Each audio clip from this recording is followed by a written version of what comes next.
Lesson 153. In my defenselessness, my safety lies.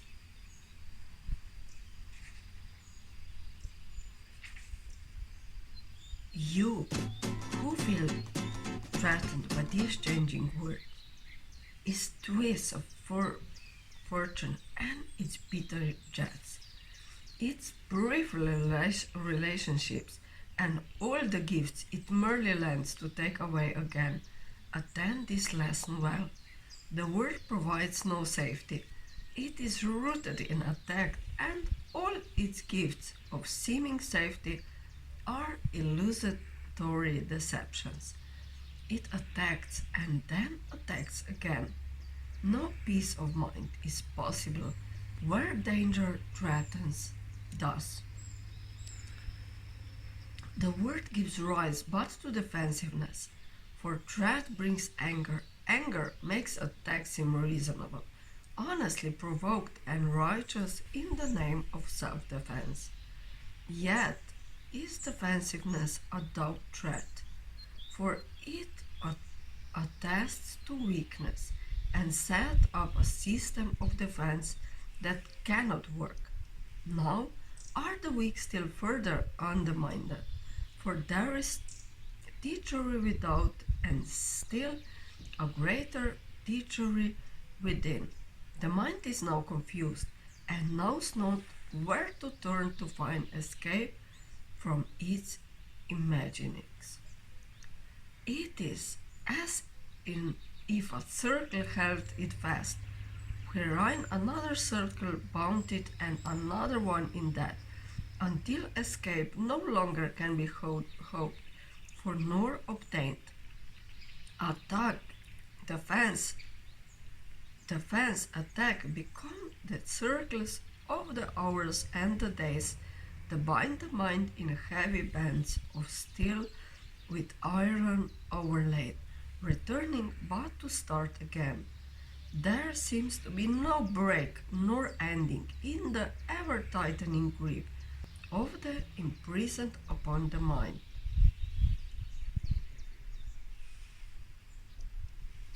Defenses are the costliest of all the prices which the ego would exact. In them lies madness in a form so grim that hope of sanity seems but to be an idle dream beyond the possible.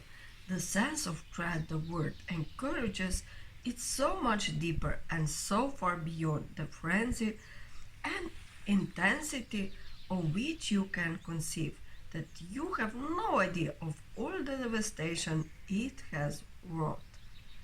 You are its slave. You know not what you do in fear of it.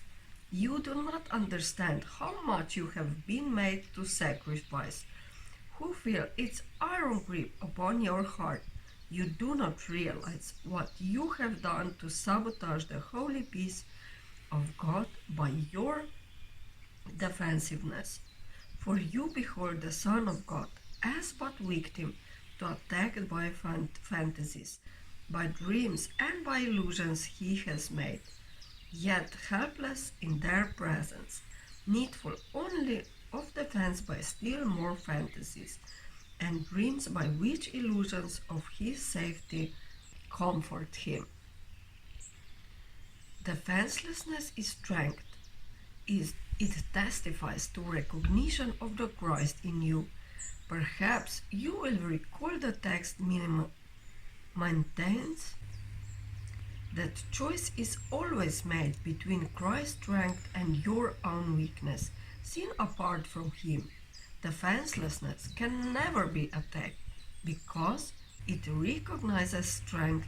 So great attack is fully, or a silly game a tired child might play when he becomes too sleepy to remember what he wants.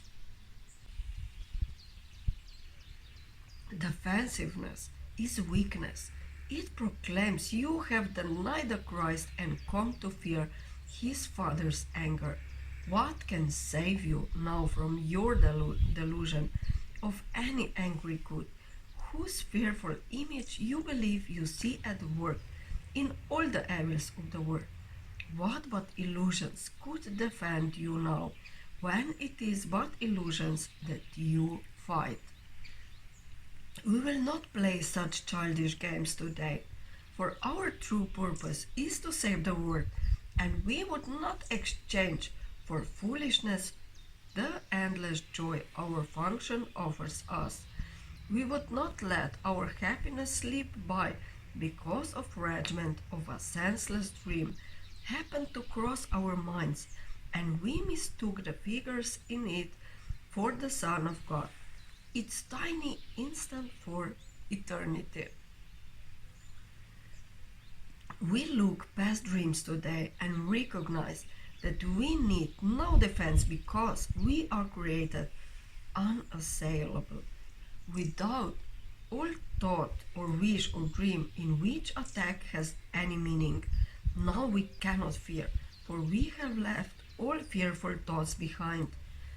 And in defenselessness we stand secure, serenely certain of our safety now, sure of salvation, sure we will fulfill our chosen purpose, as our ministry extends its holy blessing throughout the world.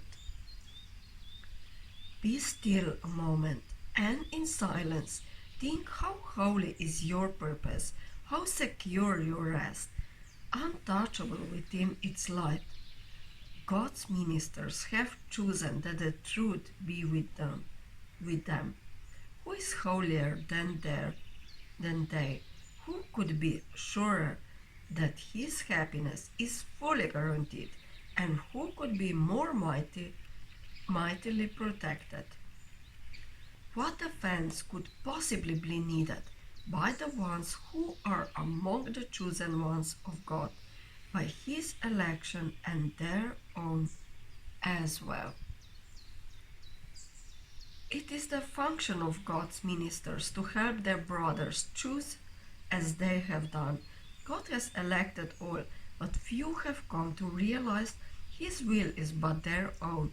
And while you fail to teach what you have learned, salvation waits and darkness holds the world in grim imprisonment.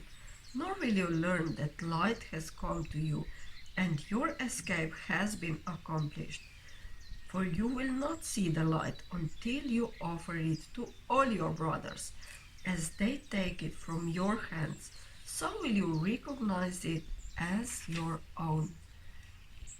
Salvation can be taught of a game that happy children play. It was designed by one who loves his children and who would replace their fearful toys with joyous games, which teach them that the game of fear is gone. His game instructs in happiness because there is no loser. Everyone who plays must win, and in his winning is the gain to everyone ensured. The game of fear is gladly laid aside when children come to see the benefits salvation brings.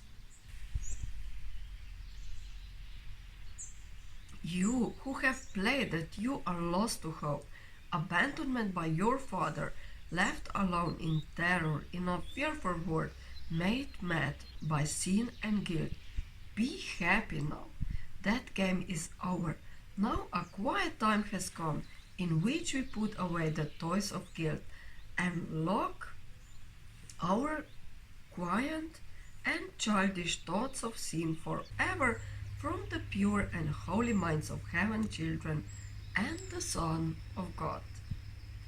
We pause but for a moment more to play our final happy game upon this earth, and then we go to take our rightful place where truth abides and games are meaningless. So is the story ended. Let this day bring the last chapter closer to the word, that everyone might learn the tale he reads of terrifying destiny, defeat of all his hopes, his pitiful defense against a weakness he cannot escape is but his own deluded fantasy. God's ministers have come to waken him from the dark dreams this story has evoked in his confused, bewildered memory of this distorted tale. God's Son can smile at last on learning that it is not true. Today we practice in a form we will maintain for quite a while. We will begin each day by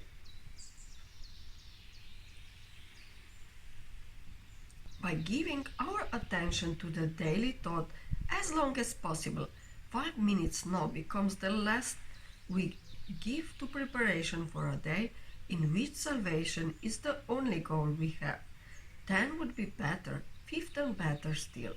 And as distraction cases to arise to turn us from our purpose, we will find that half an hour is too short a time to spend with God, nor we will willingly give less at night in gratitude and joy.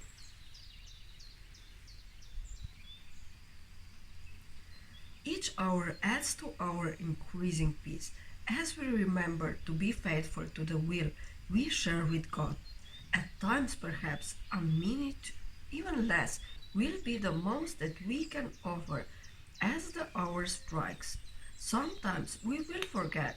At other times, the busyness of the world will close on us, and we will be unable to withdraw a little while and turn our thoughts to God.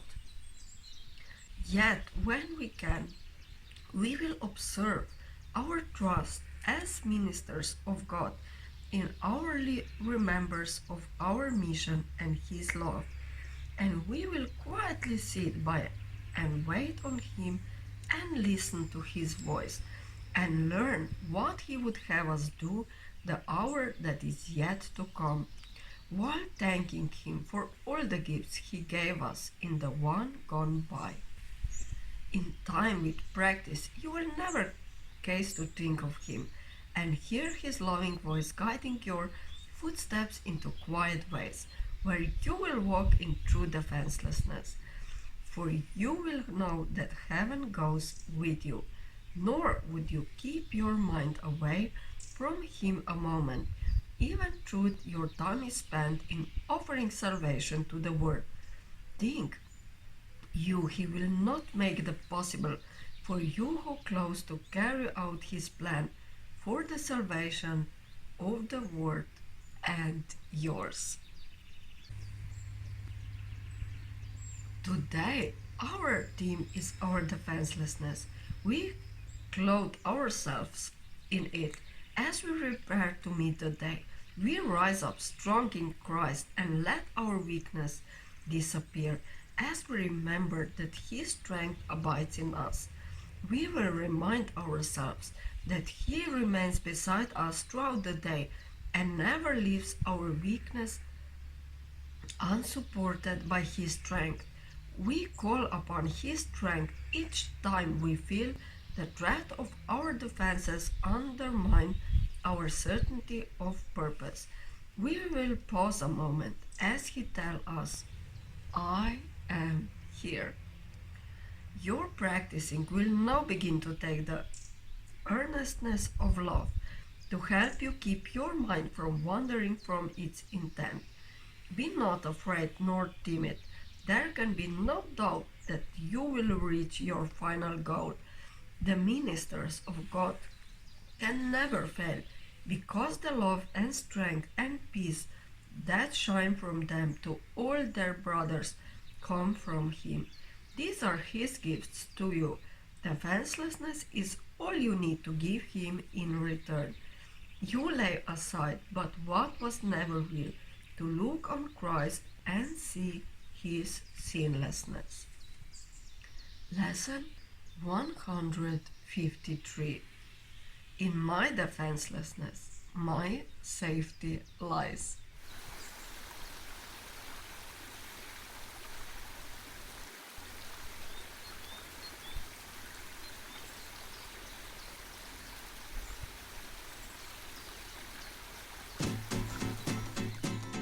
Lesson 153.